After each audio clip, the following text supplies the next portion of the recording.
I do. I was thinking about this yesterday when we were talking about technology and how reading has changed, the nature of reading. And I think I talked about my son reading The Hobbit and watching a movie of The Hobbit and playing computer games of The Hobbit.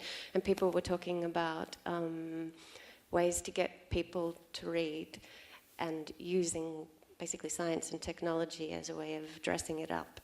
And I thought afterwards that I didn't really finish what I wanted to say, which was that at the same time, all the books I've read for this panel, for this event, I would not want anybody to be making movies and games about them because they are magic on their own.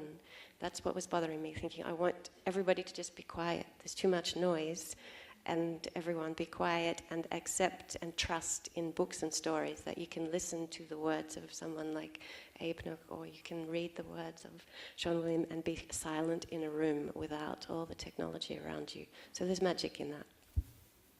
Absolutely, and I think it comes back to something we said earlier, that reading is a really simple act. You can dissect it thousands of ways. I mean, it's the order of letters on a page. It's the photons hitting your eyes. You know, there are various scientific ways you could look at it that kind of define it.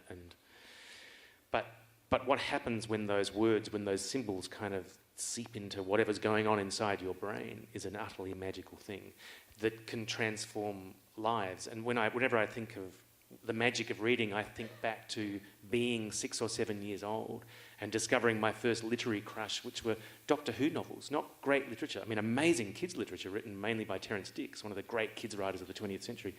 But the incredible alchemical change that had on my character and the way I thought. I mean, it taught me more about science, even though the books, the stories are also kind of weirdly fantastical. I mean, the Sonic is basically a magic wand.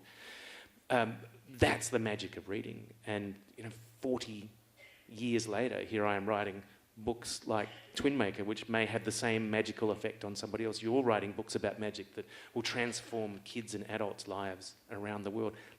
How could that not be magical? How could that not be so transformative? We'll never be able to define it.